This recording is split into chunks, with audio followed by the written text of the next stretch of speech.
ലൈവിൽ അപ്പൊ big boss ഒരു ടാസ്ക് കൊടുത്തേക്കുവാണ്. റാങ്കിൻ ടാസ്കിൽ ലാസ്റ്റ് വന്ന 3 പേരുണ്ടല്ലോ, സിജോയ്, നന്ദനയും അതുപോലെ തന്നെ അപ്സര. അപ്പൊ അവർക്കാണ് ടാസ്ക് കൊടുത്തിരിക്കുന്നത്. ബിഗ് ബോസ് പറഞ്ഞു എന്നാന്ന് വെച്ചാൽ ഈ ലാസ്റ്റ് വന്ന 3 പേരെ ജയിലിലേക്ക് വിടാനായിരുന്നു പ്ലാൻ ചെയ്തിരുന്നത്. നാളെ ലാലേട്ടന്റെ ബർത്ത്ഡേ സ്പെഷ്യൽ എപ്പിസോഡ് ആണല്ലോ. അപ്പൊ ഈ ആഴ്ച ജയിലില്ല എന്നുള്ളതാണ്. അതുകൊണ്ട് ജയിലിലേക്ക് വിടാൻ പറ്റില്ലാത്തതുകൊണ്ട് അവർക്ക് പകരം ഒരു പണിഷ്മെന്റ് ആയിട്ടാണ് ബിഗ് ബോസ് ഈ ടാസ്ക് കൊടുത്തിരിക്കുന്നത്.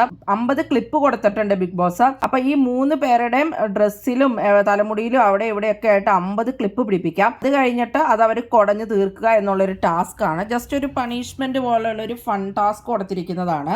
അങ്ങനെ ആദ്യം തന്നെ നന്ദന എല്ലാ ക്ലിപ്പുകളും കുലുക്കിയൊക്കെ ചാടിച്ച് തീർത്തു. അത് കഴിഞ്ഞിട്ട് പിന്നെ സിജോയും തീർത്തു. സിജോ കുറെ നേരം കുലുക്കി കഴിഞ്ഞിട്ടൊക്കെയാണ് ഷർട്ടിന്റെ കോളറിലൊക്കെ ക്ലിപ്പ് പിടിപ്പിച്ച് വെച്ചിട്ടുണ്ടായിരുന്നു, ജാസ്മിനും അർജുനും കൂടെയും കൂടി. അത് കഴിഞ്ഞിട്ട് പിന്നെ സിജോ പിന്നെ ഷർട്ടിലൊക്കെ പിടിച്ച് തൊട്ടൊക്കെയാണ് ചാടിച്ചൊക്കെ തീർത്തത്.